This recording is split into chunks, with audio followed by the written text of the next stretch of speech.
अस्सलाम वालेकुम जी, welcome to my YouTube channel. Mohsin Naqvi साहब ने जब से ये बात की थी कि टीम को सर्जरी की ज़रूरत है, जितने पाकिस्तानी क्रिकेट फैंस हैं सिर्फ ये इंतज़ार कर रहे थे कि आखिर सर्जरी का आगाज़ कब होगा, क्योंकि आप सब जानते ही हैं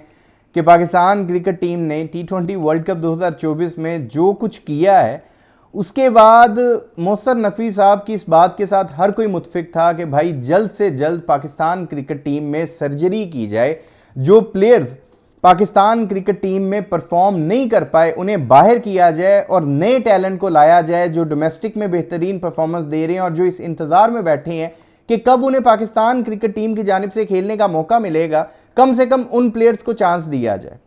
अब एक सर्जरी का आगाज तो हो गया है। मोहसिन नकवी साहब ने सिलेक्शन कमेटी में से वहाब रियाज साहब और अब्दुल रज़ाक साहब इन दोनों को फारिग कर दिया। अब सोशल मीडिया पर हर कोई अपनी राय दे रहा है, डिफरेंट जो स्पोर्ट्स जर्नलिस्ट हैं वो भी इसके ऊपर बात कर रहे हैं, लेकिन इसके साथ साथ शाहिद अफरीदी जो पाकिस्तान के लेजेंड क्रिकेटर हैं, इसमें कोई शक नहीं है, उन्होंने एक स्टेटमेंट दी है जिसमें उन्होंने ये बात की है कि उन्हें इस बात की समझ नहीं आई कि सिलेक्शन कमेटी के 6-7 मेंबर्स में से सिर्फ वहाब रियाज और अब्दुल रज़ाक साहब को ही फारिग क्यों किया गया है, बाकी सिलेक्शन कमेटी के मेंबर्स को नहीं छेड़ा गया, लेकिन इन 2 मेंबर्स को फारिग कर दिया गया। अब मैं इसके ऊपर आपको इस वीडियो में आगे चलकर बताऊंगा कि आखिर क्या वजह है कि सिर्फ वहाब रियाज और अब्दुल रज़ाक साहब को ही सिलेक्शन कमेटी के मेंबर्स में से, वो सारे सिस्टम में से फारिग किया गया, बाकी मेंबर्स को क्यों नहीं छेड़ा गया। लेकिन शाहिद अफरीदी साहब ने एक और स्टेटमेंट दी है जिसे डिस्कस करना जरूरी है। उन्होंने बाबर आजम के हवाले से बात करते हुए कहा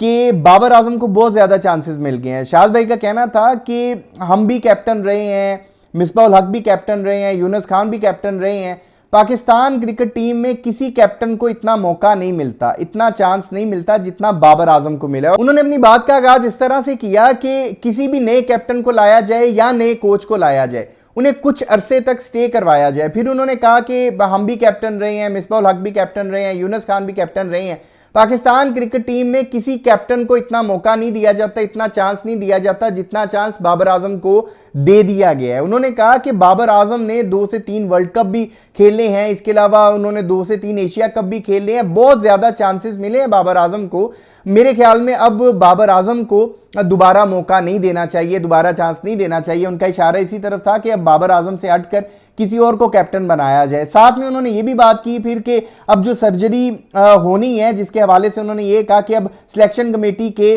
6 से 7 मेंबर्स में से सिर्फ वहाब रियाज और अब्दुल रज़ाक को फारिग किया गया। ये बात उन्होंने कहा मुझे समझ नहीं है। अब बहुत सारे जो मीडिया रिपोर्ट्स हैं और जो बहुत सारे स्पोर्ट्स जर्नलिस्ट हैं उनका यह कहना है कि वहाब रियाज और अब्दुल रज़ाक साहब ये 2 सिलेक्शन कमेटी के ऐसे मेंबर्स थे जिनकी वजह से T20 वर्ल्ड कप के स्क्वाड में कुछ ऐसे प्लेयर्स को शामिल किया गया था जिन्होंने गंदी और घटिया तरीन किस्म की परफॉर्मेंस दी है। अब वो प्लेयर्स कौन से, उनके नाम अभी तक सामने नहीं आए, लेकिन इन 2 प्लेयर्स का नाम बहुत सारे स्पोर्ट्स जर्नलिस्ट ले रहे हैं कि पाकिस्तान T20 वर्ल्ड कप के स्क्वाड में जो इन्होंने सिलेक्शन की थी, कुछ प्लेयर्स की इन्होंने ऐसी सिलेक्शन की थी जो इस काबिल नहीं थे कि उन्हें T20 वर्ल्ड कप के स्क्वाड में भेजा जाए। अब यहां पर बहुत सारे सवाल उठते हैं, जिनमें से सोशल मीडिया पर उठने वाले सवालों में से एक सवाल तो ये है कि अगर ये 2 बंदे सिलेक्ट कर रहे थे तो जो बाकी सिलेक्शन कमेटी थी वो क्या सत्तू पीकर सो रही थी? मतलब कि वो कहां पर थे जब ये इस तरह के लड़कों को सिलेक्ट कर रहे थे? यानी 6 से 7 सिलेक्शन कमेटी के मेंबर्स के होने की रीजन तो यही होती है ना कि जहां पर ज्यादा वोट हो वहां पर फिर फैसले को फाइनल कर लिया जाए। अगर ये 2 लोगों की बात मानी जा रही थी तो फिर बाकी सिलेक्शन कमेटी के मेंबर्स क्या कर रहे थे? और ये बात भी गौरतलब है, जो गैरी क्रिस्टन ने रिसेंटली अपनी एक स्टेटमेंट में ये बात की है कि शाहीन शाह अफरीदी का जो बिहेवियर था, अब बहुत सारे जो मीडिया रिपोर्ट्स हैं उनके मुताबिक शाहीन शाह अफरीदी का बिहेवियर आयरलैंड वाली सीरीज में, इंग्लैंड वाली सीरीज में और T20 वर्ल्ड कप वाली सीरीज में बेहतर नहीं था। और वहाब रियाज के ऊपर यह भी सवाल उठाया जा रहा है कि उन्होंने शाहीन शाह अफरीदी को समझाया नहीं। अगर आप सबके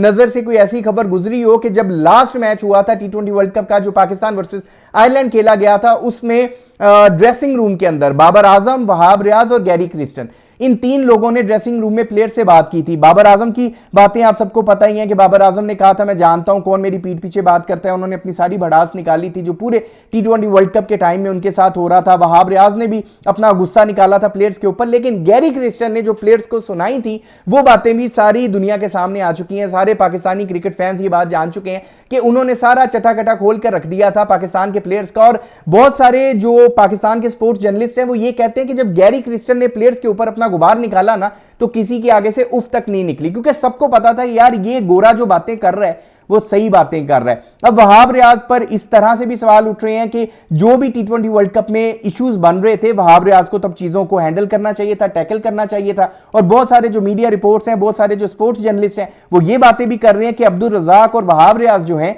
वो उन्होंने कई ऐसे प्लेयर्स सिलेक्ट किए थे पाकिस्तान T20 वर्ल्ड कप के स्क्वाड में जो सिलेक्शन के काबिल नहीं थे। वो प्लेयर्स का नाम भी जल्दी हमारे सामने आ जाएगा, लेकिन फिलहाल जो सर्जरी का इंतजार हम कर रहे थे कि मोहसिन नकवी साहब कब अपनी सर्जरी का आगाज करेंगे, उन्होंने सिलेक्शन कमेटी से सर्जरी का आगाज कर दिया। बहुत सारे जो स्पोर्ट्स जर्नलिस्ट हैं उनका इस मामले में यह कहना है कि सबसे पहले सिलेक्शन कमेटी वालों की सर्जरी होगी, फिर ही जाकर आगे टीम की सर्जरी होगी, क्योंकि सिलेक्शन कमेटी वालों ने ही तो आपकी टीम को सिलेक्ट करना होता है। तो मोहसिन नकवी साहब से हमें अब भी उम्मीदें बहुत है कि जैसे ही उन्होंने सिलेक्शन कमेटी की सर्जरी का आगाज तो कर दिया है, बहुत जल्द हमें पाकिस्तान क्रिकेट टीम की सर्जरी भी होती हुई नजर आएगी। इस वीडियो में की बातों के हवाले से अगर आप दोस्त अपनी कोई राय रखते हैं तो कमेंट सेक्शन में अपनी कीमती राय जरूर दीजिएगा, आपके कमेंट्स का इंतजार रहेगा। और अगर अभी तक आपने इस YouTube चैनल को सब्सक्राइब नहीं किया तो लाजमी कर लें, ताकि क्रिकेट से रिलेटेड अपडेट्स आप दोस्तों तक पहुंचती रहें। अपना बहुत ख्याल रखिएगा, दुआओं में याद रखिएगा।